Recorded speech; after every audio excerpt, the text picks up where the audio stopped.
देखिए अपन को ऑप्शन में दिया है कि एक तांबे की छड़ का हवा में बार। तो हवा में भार कितना है? तो हवा में भार है 100 ग्राम। ठीक है, वस्तु का हवा में भार 100 ग्राम है। ठीक है, इसे पानी में तोला गया तो इसका भार 88.5 ग्राम मिला। यानी कि द्रव्य में, यानी इसको द्रव्य में बोल सकते हैं, द्रव्य में या पानी भी है ना।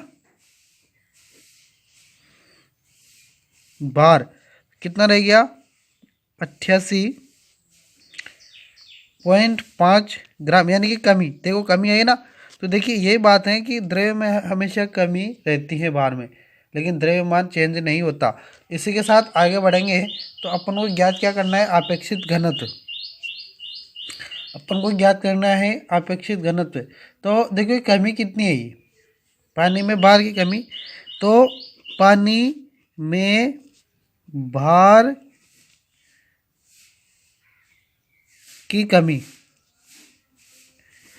कितनी है ये? तो इसमें से घटा देंगे, यानी कि 100 माइनस 88.5 बराबर कितना हो जाएगा? तो हो जाएगा आपका 11.5 ग्राम।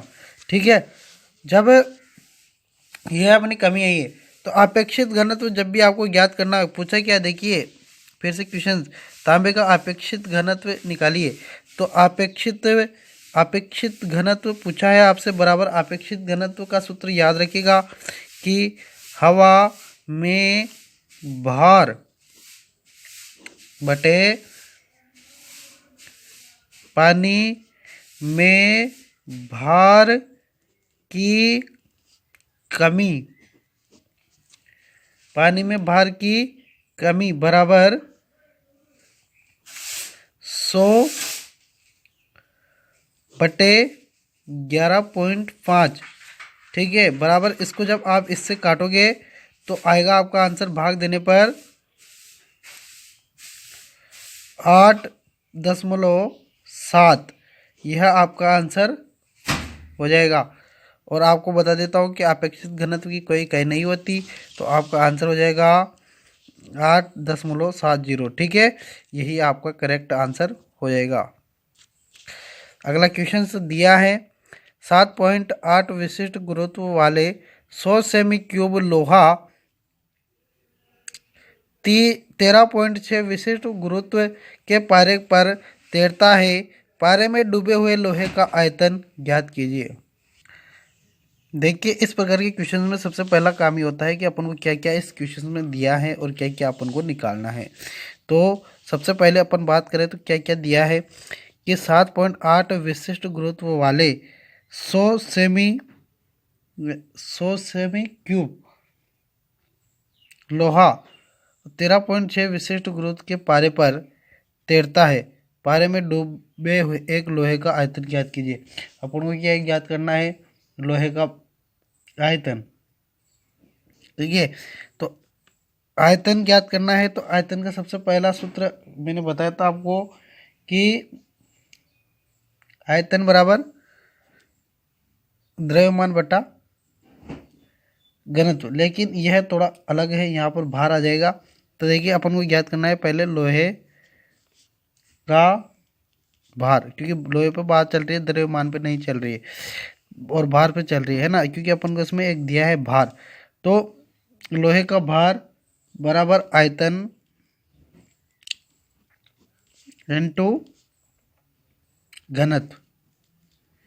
ठीक है, तो अपन को यह सूत्र है, इसी को लेके चलना है आगे। तो देखिए आयतन जो दिया है अपन को, देखिए इसमें क्या है कि दो रीजन बनते हैं, एक तो पहले वाला एक बाद वाला। तो देखिए 7.8 विशिष्ट गुरुत्व वाले, तो यही क्या है, एक तो अपेक्षित घनत्व है 7.8।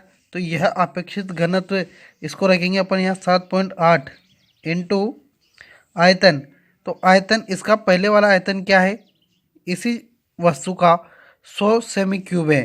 तो इसमें पहले भी आयतन दिया है, फिर उसके बाद में अपन को ज्ञात क्या करना है कि डूबे हुए लोहे का, यानी कि अभी बाहर बाहर है वो, तो उसका जो ये है लोहे का भार कितना है वो ज्ञात करना है अपन को सबसे पहले।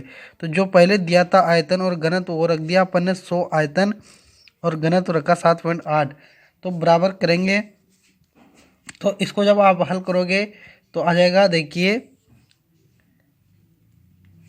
780 ग्राम। ठीक है, इसी के साथ देखिए ये आयतन है, यह सेमी क्यूब है, आयतन है जो अभी डुबोया नहीं गया है, हवा में है ये। तो और 7.8 ये विशिष्ट गुरुत्व यानी कि इसका अपेक्षित घनत्व है। तो इसी के साथ आगे बढ़ते हुए अब अपन एक टॉपिक है जिस पे आपसे बात करूंगा मैं। देखिए एक सूत्र होता है V इंटू डी बराबर V, ये छोटा v होता है इसमें, v इंटू छोटा d। ठीक है, यहाँ बड़े बड़े होते हैं कैपिटल और यहाँ पर स्मॉल होते हैं। देखिए यह सूत्र किस प्रकार से बना, तो यहाँ पर देखिए ये इस प्रकार से बना है कि छोटा v बटा बड़ा V बराबर बड़ा D और छोटा d, इस प्रकार से मिलकर बना है। यह इससे वज्र गुणा हुआ है और ये इससे वज्र गुणा हुआ है, तो यानी कि छोटे v से यहाँ पर ये गुणा हो गया और इससे ये गुणा हो गया। ठीक है, सूत्र में फिर से आपको यहाँ पर लिख देता हूँ। सूत्र क्या है आपका कि v इंटू डी बराबर v इंटू डी, ये स्मॉल है ये कैपिटल है ना। देखिए इनका सभी का मतलब क्या होता है, v का मतलब क्या होता है, तो मैं आपको v का और सभी का अभी बता देता हूँ कि क्या क्या इनका अर्थ होता है। तो जो आपका कैपिटल V है इसका अर्थ होता है तैरने वाली वस्तु का कुल आयतन। तो यहाँ लिख देते हैं तैरने वाली वस्तु का कुल आयतन, है ना। इसी के बाद डी का, तो डी का क्या होगा, तो देखिए डी का क्या होता है, तैरने वाली वस्तु का घनत्व, तैरने वाली वस्तु का घनत्व। ठीक है, इसी के बाद ये स्मॉल v है, इसका क्या होता है, तो देखिए इसका होता है वस्तु के डूबने, वस्तु के डूबने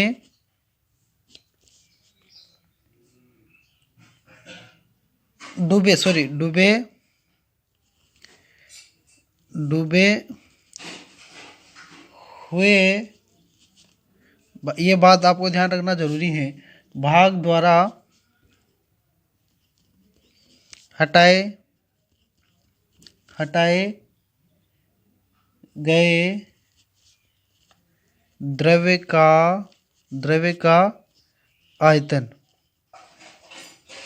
यह बात आपको ध्यान रखना जरूरी है, बहुत ही मोस्ट इम्पोर्टेंट चीज़ बता रहा हूँ आपको। अब बचा है आपका डी, सॉरी है ना, स्मॉल डी, तो इसका अर्थ होता है द्रव्य का घनत्व, द्रव्य का घनत्व, है ना। अब अपन को ज्ञात क्या करना है, देखिए अब हाँ बात यहाँ पर है कि अपन को ज्ञात क्या करना है। देखिए अब यहाँ पर ध्यान दीजिएगा आप कि अपन को क्या ज्ञात करना है। यह ज्ञात हो गया तो समझ लीजिए आपका क्वेश्चन हल हो गया, क्योंकि बड़ी चीज़ नहीं है इस क्वेश्चन में। अब देखिए 7.8 विशिष्ट गुरुत्व वाले 100 सेमी क्यूब लोहा, तो यानी कि जो डूबेगा कौन, यही।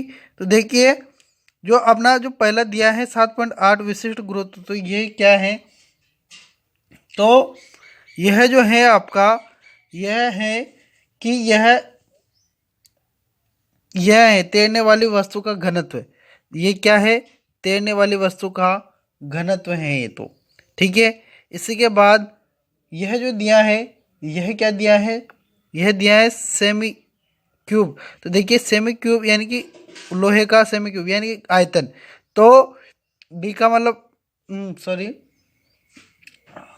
वी, जो वी है यानी कि ये तैरने वाली वस्तु का कुल आयतन, यह तैरने वाली वस्तु का कुल आयतन, और यह है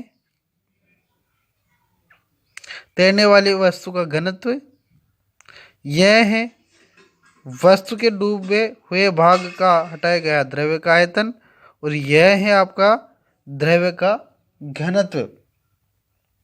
तो आपको इसमें ज्ञात क्या करना है कि वस्तु यानी कि पारे में, यानी कि वो भी द्रव्य है, तो वस्तु का में डूबे हुए लोहे का आयतन, यानी कि जो डूबा हुआ है भाग, जैसे कि ये धरातल पर पानी भरा हुआ है तो इसमें ये लोहे का टुकड़ा पड़ा हुआ है, तो कितना बाहर है और कितना अंदर है, यानी कि कितना अंदर है वह इसमें ज्ञात करना है। तो हटाए गए यानी कि कितना इसने ये डूबा हुआ है ना, तो इसने पानी को कितना हटाया हुआ है भाई, जहाँ पर ये है वहाँ पर पानी थोड़ी है, तो कितना इसने पानी हटाया है वह अपन को ज्ञात करना है, यानी कि यह स्मॉल वी ज्ञात करना है। तो वी बराबर वी बड़ा वाला इंटू डी बड़ा वाला बटे छोटा डी स्मॉल डी, ठीक है। तो देखिए ये वी बराबर क्या है, तो वी बराबर है आपका 100, ये आयतन है ना, तो यहाँ पर लिख देंगे अपन 100, समझिएगा क्योंकि समझने वाला सवाल है, अगर समझ में आ गया तो। अब देखिए डी यानी कि 7.8 विशिष्ट गुरुत्व वाला, यही क्या है, फिर से बता देता हूँ मैं आपको कि यही क्या है, तैरने वाली वस्तु का कुल आयतन, यानी कि कुल आयतन और कुल घनत्व, यह तो रखेंगे अपन ऊपर 100 इंटू 7.8, ठीक है। और इसी के साथ आगे दिया है पारे गुरुत्व के पारे, हाँ 13.6 विशिष्ट गुरुत्व के पारे पर तैर रहा है, यानी कि तैर कितने इस पर रहा है अपेक्षित घनत्व ये 6, ठीक है, विशिष्ट गुरुत्व यानी कि अपेक्षित घनत्व से तैर रहा है। इसी के बाद आप इसको हल करोगे पूरे को, तो यहाँ से ये समाप्त हो जाएगा, और इसको पूरे को हल करने के बाद आपका आंसर आ जाएगा 57.3, यह आंसर इसको हल करने के बाद आ जाएगा, कर लीजिएगा, सेमी क्यूब आंसर आ जाएगा, ठीक है। तो यहाँ पर आपको इस प्रकार से इस सवाल को करना होगा क्योंकि इसको पूरे इसको समझना होगा, तो इस वीडियो को आप 1-2 बार देखिएगा, आपको समझ में जाएगा। अगला क्वेश्चन से आपका वस्तु का भार पृथ्वी के केंद्र पर होता है, तो देखिए वस्तु का भार पृथ्वी के केंद्र पर हमेशा शून्य होता है, ये ध्यान रखिएगा। तो आपका जो द्रव्य घनत्व और भार से जो क्वेश्चन बनते थे वो मैंने सभी करवा दिए हैं, इसके अलावा और कुछ बचा नहीं है, और जितने अगर एक आध होगा भी तो मैं आपको क्वेश्चन पेपर के हिसाब से करवाऊंगा ना, तब आपकी क्लियर करवा दूंगा, ठीक है। तो हमें दीजिए इजाज़त, और आपको वीडियो पसंद आया हो तो लाइक कीजिएगा और सब्सक्राइब करना न भूलिएगा, ठीक है, धन्यवाद।